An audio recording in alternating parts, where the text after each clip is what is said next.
Se você acha que o Capitão Pátria é o limite da intensidade do Anthony Starr, então você ainda não conhece o Lucas Hood.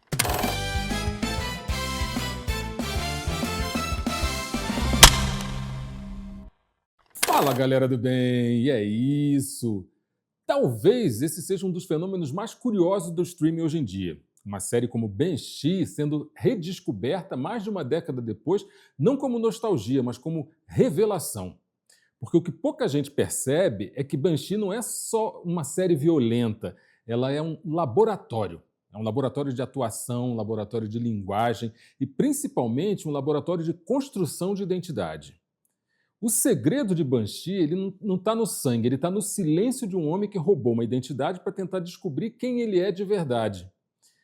Hoje, na verdade, a gente vai dissecar por que o Banshee é um dos anti-westerns mais radicais da televisão moderna e como ela ajudou a moldar um dos personagens mais perturbadores da cultura pop recente. É fascinante a gente perceber como é que o streaming funciona hoje em dia, quase como uma máquina arqueológica. Ele não só distribui conteúdo, ele reativa obras, ele tira séries ali do esquecimento, reposiciona as narrativas e permite que a gente reveja o passado com um olhar técnico que só o tempo oferece para a gente. Eu cheguei em Banshee por causa do impacto cultural recente do The Boys, né? Tem um vídeo aqui falando sobre isso. E o que era curiosidade acabou virando imersão assim muito rápida. Existe uma diferença muito clara entre uma série que funciona e uma série que entende exatamente o que está fazendo.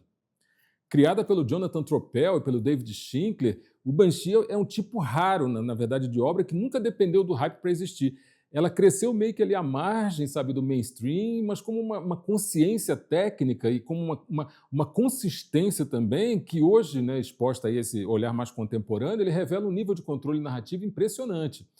E talvez o primeiro grande acerto dessa série esteja exatamente na forma como ela se posiciona dentro de um gênero. Só para subverter ali completamente, sabe? É mais ou menos por aí. Dramaturgicamente, Banshee é um faroeste, tá? Mas não é um faroeste clássico, não é um faroeste caboclo, nada disso. É um faroeste deslocado, é contaminado, ele é corrompido pela modernidade, enfim. E a premissa dessa série ela é bem familiar, assim. É um estranho que chega numa cidade sem lei, só que aqui, na verdade, esse estranho não é um herói em busca de justiça. Ele é um ex-presidiário que assume a identidade de um xerife falecido, e esse detalhe acaba mudando tudo. Porque, a partir desse momento, a série não está mais interessada em discutir justiça, ela está interessada em discutir legitimidade. O xerife, o Lucas Hood, ele exerce autoridade sem ter direito a ela, né? Ele impõe ordem usando ferramentas do caos, ele representa a lei ali sem acreditar nela, e é nesse paradoxo todo que a série constrói a tensão mais poderosa. A cidade de Banshee não é só um cenário, ele é um sistema vivo, ele é um ecossistema onde diferentes códigos morais vão coexistindo ali e vão, né, constantemente entrando em choque. Você tem a comunidade Amish, né, que é regida pela tradição, pela repressão emocional e tal. Você tem a máfia ucraniana, né, operando ali com uma lógica de poder e de sobrevivência absurdas. Você tem a tribo, né, Kinarro, que de certa forma carrega uma disputa histórica ali pelo território, pela identidade e tal. E no meio de tudo isso, a gente tem um cara que não pertence a lugar nenhum. O cara está completamente perdido ali. Esse é o verdadeiro conflito do Banshee. Não é sobre prender bandido, é sobre tentar existir quando você já perdeu o direito de ser você mesmo. E é aqui, galera, que a gente começa a falar do trabalho do Anthony Starr. Porque o que ele faz com o Lucas Hood não é só interpretação, é construção física de personagem. Rola uma economia assim, impressionante na atuação dele. O xerife fake, ele não se explica, ele não verbaliza trauma, ele não pede empatia, ele carrega, sabe? E isso muda completamente a dinâmica das cenas. O cara trabalha com microexpressões, com tensão corporal, com presença, e o silêncio dele acaba não sendo ausência, acaba sendo acúmulo. Você sente o passado do personagem sem que ele precise narrar esse passado, sabe como é que é? E é impossível, na verdade, a gente não reconhecer aqui o embrião do que ele viria a fazer com o Capitão Pátria depois. Tá certo. Bom, Sabe, aquela capacidade de transformar uma cena inteira sem alterar uma linha do diálogo, porque já está tudo ali. Só que em Banshee, sabe, existe um lance a mais. Existe uma vulnerabilidade, sabe, uma vulnerabilidade que aparece acima de tudo na relação dele com a Carrie, interpretada pela Ivana acho que é se não me engano, é Milicevic. É um nome meio complicado, mas eu acho que é esse, é Ivana Milicevic.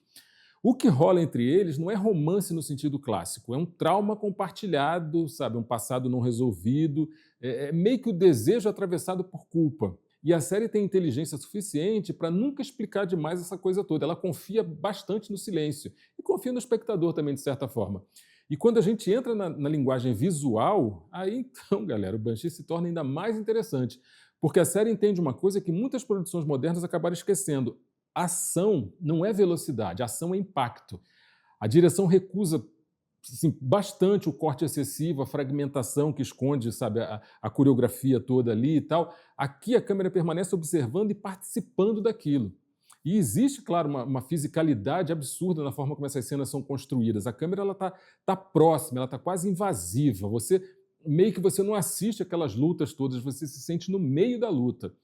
Cada golpe daqueles ali tem peso, sabe? O tempo da dor é respeitado, a recuperação não é instantânea, e isso cria uma estética, sabe, muito específica. Os socos, eles não soam como espetáculo, eles soam como consequência. Cada cena de violência dessa aí, sabe, ela carrega muita informação dramática. Não é sobre vencer a luta, é sobre o que aquela luta revela sobre quem está ali. Tem uma sequência na primeira temporada que sintetiza tudo isso assim com uma precisão cirúrgica. É o que torna essa cena memorável. Assim, vou dizer para você, não é só a coreografia, é o desenho sonoro, é a escolha dos planos fechados, é a recusa em aliviar a experiência do espectador, porque eles sabe, eles não pagam mistério, não. O que tem que mostrar, eles mostram mesmo. A série não quer que você admire a violência, ela não faz apologia a isso, ela quer que você entenda o custo dessa violência, e talvez seja exatamente por isso que Banshee resiste ao tempo, são 10 anos aí que ela já está no ar, porque ela não tenta ser elegante, ela não tenta ser confortável, não tenta ser moralmente didática, ela abraça o caos, e mais do que isso, ela respeita esse caos. Os personagens eles não são construídos para serem admirados, eles são construídos para serem coerentes e para serem, sabe, verdadeiros dentro de um mundo onde as regras são constantemente negociadas ali entre eles. E isso é cada vez mais raro no cinema, sabe, na televisão, no audiovisual como um todo. Hoje, muita coisa ela é construída para aprovação imediata. Banshee não, sabe? Ela exige envolvimento, ela exige desconforto, ela exige leitura. No fim das contas, galera, assistir Banshee hoje é quase um exercício de análise histórica da televisão recente. Você percebe como é que certas linguagens elas foram abandonadas aí no decorrer do tempo. E como é que a fisicalidade foi sendo substituída por CGI, sabe? Como é que o silêncio foi substituído por explicação demasiada. É muita verborragia no audiovisual. E, principalmente, você percebe o quanto o Anthony Starr já estava pronto, muito antes do mundo perceber, sabe? Porque o que ele faz aqui não é menor do que o que ele faz em The Boys. É simplesmente diferente. Ele é mais contido, ele é mais interno, mas ele é igualmente preciso. E talvez a pergunta que fica seja menos sobre a série, mais sobre mim mesmo.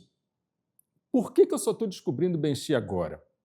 Ou será que o público finalmente está pronto para esse tipo de narrativa? Será que a gente passou, não sei, tempo demais consumindo histórias que explicam tudo e esqueceu como é assistir alguma coisa que confia no silêncio, que confia no espectador, na sensibilidade do espectador?